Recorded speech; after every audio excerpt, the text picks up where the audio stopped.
Everyone, I am Akash Gaur, welcome back to your medical lecture guys. नया topic लेकर आप लोग के लिए मैं एक्सरे पूरा डिटेल से आपको समझाने वाला हूं। मैं एक्सरे होता क्या है, कौन से एक्सरे में देखकर आप कैसी बीमारी पता कर पाते हो, सारी चीजें। टीबी होगा तो कैसा दिखाई देगा, बहुत सारी डिटेल से मैं वीडियो बताऊंगा आपको। केवल एक्सरे से एक्सप्लेन नहीं करूंगा, रिटर्न में नोट्स भी आपको मैं यहाँ पे देने वाला हूँ। और दोनों भाषाओं में, हिंदी प्लस इंग्लिश दोनों भाषाओं में यहाँ पे समझाऊंगा। स्टार्ट करता हूँ। सबसे पहले हम लोग समझते हैं एक्सरे। एक्सरे के अंदर दो कलर दिखाई। देखो सिंपल बात समझिए हमको कि एक्सरे जो होता है ना, एक्सरे में सिंपली आपको दो कलर विजिबल रहते हैं। एक आपको ब्लैक कलर दिखाई देता है कहीं कहीं पे, और एक व्हाइट कलर। ठीक है, इन दोनों कलर के अकॉर्डिंग ही हम बीमारियों को देख पाते हैं कि कौन सी बीमारी हुई है और कौन सी बीमारी अपन समझ पाते हैं। ठीक है, तो बेसिकली दो कलर दिखाई देंगे, एक होता है ब्लैक कलर और एक होता है व्हाइट कलर। ठीक है, तो देखो व्हाइट कलर क्या होता है, रेडिएशन बोन और हार्ट को भेद कर बाहर नहीं निकल पाती है, इसीलिए वह सफेद कलर की दिखाई देती है। सिंपल बात समझो, इसमें क्या होती है, जो एक्सरे होती है आयनाइजिंग रेडिएशन होती है। ठीक है, तो ये जो रेडिएशन है, इनसे जो निकलने वाली जो रे होती है, एक्सरे जो होती है, बोन्स जो होती है, बोन्स को कभी भी क्रॉस करके नहीं निकलती। और जो आपका जो हार्ट है, क्योंकि हार्ट के अंदर ब्लड होता है, उसको भी क्रॉस नहीं करती है। ठीक है, तो वहां पे देखो जैसे कि चारों तरफ आपको हड्डियां या बोन्स दिखाई दे रही है, यहाँ पे व्हाइट व्हाइट है। ठीक है, ये क्लेविकल दिख रही है। ठीक है, रिब बोन आपको दिख रही है। और जो ब्लैक ब्लैक आपको दिख रहा है ना, ये ब्लैक ब्लैक है। ब्लैक ब्लैक जो है लंग्स, क्योंकि देखो ब्लैक कलर रेडिएशन लंग्स को आसानी से भेद कर बाहर निकल जाती है, इसीलिए वह ब्लैक कलर की दिखाई देती है। यानी कि जिसको वो नहीं निकाल पाती रेडिएशन, उनकी इमेज बन जाती है। ठीक है, इमेज बन जाती है का मतलब क्या होता है, इमेज का मतलब होता है कि ये जो आपको दिख रही है इमेज, ये इमेज बन चुकी है, उसकी फोटो जो छवि वहां पे छप चुकी है। ठीक है, तो दो कलर आपको एक्सरे में दिखाई दे रहे हैं सिंपली, एक आपका व्हाइट कलर और एक होता है ब्लैक कलर। क्लियर है, दोनों चीजों को फंडा क्लियर रखना। मैं आगे बढ़ता हूँ, स्क्रीनशॉट ले लो इसका, फिर आगे बढ़ता हूँ। अब देखो हमको इंपॉर्टेंट पॉइंट यानी कि महत्वपूर्ण कुछ बिंदु समझने होंगे इसमें, कि जो एक्सरे होता है ये सभी चीजों को देखा जाता है। ठीक है, इसमें सभी प्रकार की चीजों को देख सकते हैं, अलग अलग चीजों को समझ सकते हैं। जैसे कि क्या क्या हम चीजों को देखते हैं, क्या क्या समझते हैं। जैसे कि सीपी एंगल, सीपी एंगल का मतलब होता है कोस्टोफेरेनिक एंगल। ठीक है, ये एंगल देखते हैं हम लोग, हार्ट देखते हैं, लंग्स देखते हैं, ट्रेकिया देखते हैं और गैस के बबल हम चेक करते हैं। ठीक है, अब देखते हैं हम लोग ये पांचों चीजें हम लोग कैसे चेक कर पाते हैं। आगे बढ़ता हूँ, इसका स्क्रीनशॉट ले लो। सबसे पहले आता है सीपी एंगल। सीपी एंगल आपको कैस्ट्रो एंगल कैसे लोगे आप लोग, कोस्टो एंगल।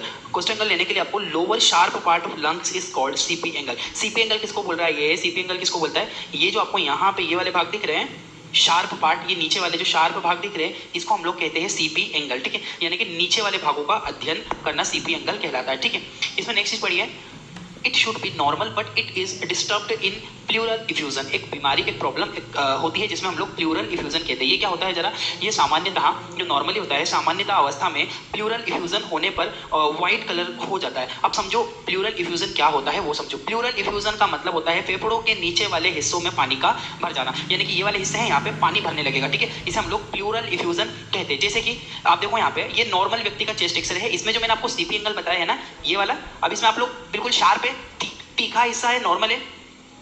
बट इसमें इधर देखो ये क्या हो गया, व्हाइट व्हाइट हो गया। व्हाइट व्हाइट का मतलब यहाँ पे प्लूरल इफ्यूजन हो चुका है।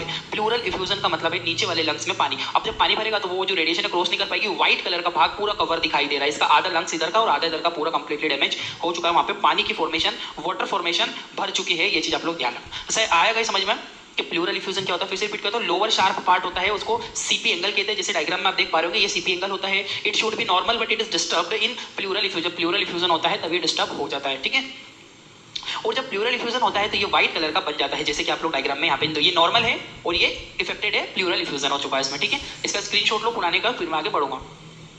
इसका भी स्क्रीनशॉट ले लो ताकि आपको याद रहेगा प्लूरल इफ्यूजन क्या होता है, नीचे वाले हिस्से में पानी भर जाना। अब देखते हैं हम लोग हार्ट। अब ये हार्ट क्या होता है, इन एक्सरे जो इन चेस्ट एक्सरे जो होता है मेजर कार्डियक थोरेसिक रेशियो, ये क्या होता है, इसमें हृदय की परछाई को मापा जाता है। आपको अगर मैं बताऊं, ये आपको जो व्हाइट व्हाइट जो जगह नहीं दिख रही है, ये आपका हार्ट होता है। क्या है ये आपका हार्ट है।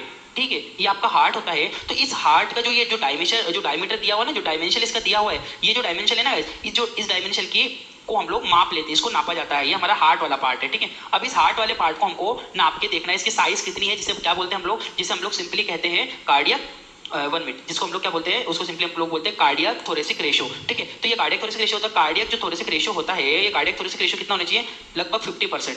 ठीक है, लेस देन 50% से ये कम होना चाहिए कार्डियक रेशियो। यदि 50% है। ठीक है, तो यदि 50% से यदि 75 या अबव जाएगा, यदि बढ़ता है, इसका रेशियो बढ़ता है, तो यदि इसका रेशियो बढ़ता है, इस कारण से कार्डियक थोरेसिक रेशियो बढ़ जाए किसी कारण से, तो इसे क्या बोलते हैं, कार्डियोमिगेली। कार्डियोमिगेली का मतलब होता है हृदय का आकार बढ़ जाना। आई होप क्या गाइस आपको इतना चीजें समझ में आई होगी। फिर से रिपीट में कर देता हूं, जो इन चेस्ट एक्सरे होता है कार्डियक थोरेसिक रेशियो हम लोग पता करते हैं। Cardiac thoracic ratio minimum, cardiac thoracic ratio का मतलब होता है कि जो हार्ट है आपकी, इसकी परछाई को नापना, इसकी परछाई लगभग 50 से कम होना, 50% से कम होना चाहिए। बट किसी कंडीशन में, किसी प्रॉब्लम की वजह से बढ़ गई कार्डियक थोरेसिक रेशियो, तो इसे कार्डियोमिगेली के नाम से जाना जाएगा। स्क्रीनशॉट ले लो। नेक्स्ट आते हैं हम लोग लंग्स, फेफड़ों के ऊपर। अब देखो अब मैं इसमें गाइस आपको निमोनिया बताऊंगा, टीबी बताऊंगा, सब आगे बताने वाला हूँ, ठीक है। इन लंग्स बट आप पहले डिटर्मिनेशन तो करना सीखो, आप कैसे पता करोगे, ठीक है। In lungs determine the lungs field. अब इसमें हम फील्ड के जो लंग्स के अलग अलग भागों का अध्ययन करते हैं। तो देखो जो लंग्स होते हैं ना, ये अलग अलग लोब्स में डिवाइड होते हैं। जैसे कि जो आप डायग्राम में देख पा रहे होंगे, ये हमारा लंग्स है। जो राइट वाला लंग्स है 3 भागों में डिवाइड है, राइट, मिडिल और नीचे वाला, ठीक है। और ये वाला केवल 2 ही भागों में विभाजित है, ऊपर वाला और नीचे वाला। तो इन तीनों भागों का अध्ययन आपको करना होता है, ठीक है। इसमें ब्रोंकोवस्कुलर मार्किंग को भी देखा जाता है। अब ये ब्रोंकोवस्कुलर मार्किंग क्या होती है गाइस? यदि आप लोग चेस्ट एक्सरे यहाँ पे देखोगे तो आपको यहाँ पे कुछ व्हाइट व्हाइट जो शाखा है, जैसी ब्रांचेस जैसी दिखाई दे रही है, इसको क्या बोलते हैं? ब्रोंकोवस्कुलर मार्किंग में हम लोग करते हो। जैसे कि यहाँ पे आप लोग यहाँ पे इस वाले एरिया में देखो, आप इस वाले एरिया में देखो, आप यहाँ पे जो छोटी छोटी शाखा इसमें, जैसे कि इसमें देखो खास करके ये जो आपको छोटी छोटी शाखा यहाँ से दिखाई दे रही है, ऐसी ऐसी, ये जो व्हाइट व्हाइट जो शाखा इधर है, इसको बोलते हैं ब्रोंकस, है ना, क्योंकि ब्रोंकाई होती है आपके। तो इनको देखा जाता है, इनमें कोई प्रॉब्लम तो नहीं हुई है, कोई इन्फेक्शन तो नहीं हुआ है, तो उससे हम लोग डिटरमाइन कर सकते हैं, ठीक है। तो लंग्स में हम लोग फील्ड देखते हैं, स्क्रीनशॉट लो फिर आगे बढ़ते हैं। देखो गाइस दिया हुआ है, लंग्स के भाग बताए हुए हैं यहाँ पे। ये होता है हमारा सुपीरियर लोब, मिडिल लोब और इंफीरियर लोब, और इधर वाला है आपका सुपीरियर लोब और इंफीरियर लोब। इनमें कोई संक्रमण होता है तो उसके अकॉर्डिंग डिसीज को देखा जाता है। अब देखो ट्रेकिया क्या होता है। In x ray trachea slightly tilted right side, trachea थोड़ी सी सीधी फेफड़ों की तरफ दबी हुई रहती है। अब जैसे डायग्राम देखो आप लोग, अगर आप यहाँ पे दिख रहा होगा तो ये जो आपकी जो ट्रेकिया है बिल्कुल आपको राइट साइड में यहाँ पे दबी हुई दिखाई दे रही होगी, ठीक है। देखो डायग्राम ये वाला देख लो, तो ये किस साइड दबी हुई है? राइट की साइड दबी हुई रहती है। तो इसको भी देखा जाता है, इसको भी मेजर किया जाता है, ठीक है। इतनी चीज समझ में आई आपको? तो इसको बोलते हैं trachea slightly tilde down right side, ठीक है। Trachea internally divided into right and left lungs, ठीक है। देखो सिंपली इंटरनली अगर ये डिवाइडेड रहती है राइट में और लेफ्ट में, जो मैंने पीछे तो आपको बताया था ना कि ब्रोंकोवस्कुलर मार्किंग होती है, वो यही होती है ब्रोंकस, ठीक है। छोटी छोटी शाखाएं होती है जो। अब आगे बढ़ता हूँ मैं, ऐसे इसका स्क्रीनशॉट लो आप लोग। अब बढ़ते हैं आपको डिसीज वगैरह में हम लोग देख लेते हैं कि डिसीज में कैसे एक्सरे दिखाए। अब जैसे कि ट्यूबरक्लोसिस, किसी को टीबी हो गया, तो टीबी में जो चेस्ट एक्सरे है उसमें आप कैसे पहचानोगे इसको टीबी हुआ है? देखो 2 चीजें देखेंगे, एक कैविटी देखते हैं और एक होता है hilar lymph node. Hilar lymph node क्या होता है? ट्यूबरक्लोसिस होने पर लिम्फ नोड बड़े हो जाते हैं। अब इस डायग्राम में आप देखो तो आपको लिम्फ नोड क्या होते हैं, देखो जरा डायग्राम में, यहाँ पे देखो मैं बताता हूँ। ये जो स्ट्रक्चर आपको दिख रहा है यहाँ पे, ये लिम्फ नोड सूजे हुए हैं, ठीक है, स्वेलअप हुए हैं ना, ये दिख रहा है आपको लिम्फ नोड। यहाँ पे जो लिम्फ नोड है ये सूज गए, लिम्फ सूजी हुई है, यहाँ पे लिम्फ बनी हुई है। अब जब ये लिम्फ बड़ी हो जाती है तब ये टीबी का जो इन्फेक्शन होता है, ट्यूबरक्लोसिस का जो इन्फेक्शन होता है, टीबी की कंडीशन में हमको यहाँ पे सिंपली देखने को मिलता है कि ये जो होता है बड़े हो जाते हैं। क्लियर है गाइस? कैविटी क्या होती है? ट्यूबरक्लोसिस जब होता है, ट्यूबरक्लोसिस होने पर धीरे धीरे छोटी छोटी कैविटी फेफड़ों में बनने लगती है। जैसे कि बगल वाले डायग्राम में देखो आप लोग, तो आपको दिख रहा होगा कि जगह जगह पर ये जो कैविटी बनी हुई है, छोटी छोटी छोटी छोटी व्हाइट, पूरे लंग्स में ही फैली हुई है, ठीक है। जगह जगह कैविटियां बन जाती है, इसको हम लोग क्या बोलते हैं गाइस? कैविटी, ठीक है। ट्यूबरक्लोसिस होने पर या तो आपको लिम्फ नोड सूजे हुए मिलेंगे इस तरह से, स्वेलअप मिलेंगे, या फिर आपको कैविटी देखने को मिलती है। स्क्रीनशॉट ले लो इसका, ट्यूबरक्लोसिस का। नेक्स्ट आता है गाइस न्यूमोथोरेक्स। न्यूमोथोरेक्स क्या होता है? फेफड़ों में हवा के भर जाने को न्यूमोथोरेक्स कहते हैं। जैसे कि अब में फेफड़ों में हवा तो रहती है, ठीक है, जैसे हम रेस्पिरेशन करते हैं तो एयर तो अंदर जाती है, बट उसके वॉल में जो आपके फेफड़े है उसके बाहर में जो वॉल है उसमें हवा का भर जाना, उसमें एयर एंटर करने लगती है। जैसे कि आप लोग देखो, जो राइट वाला जो लंग्स है ये नॉर्मल है, लेफ्ट वाला बहुत ज्यादा ब्लैक हो गया है। ब्लैक यानी कि इसमें बहुत ज्यादा हवा भर चुकी है, ठीक है, इसमें हवा भरी हुई है, यानी कि इसे न्यूमोथोरेक्स हुआ है। स्क्रीनशॉट ले लो न्यूमोथोरेक्स का, फिर आगे बढ़ता हूँ।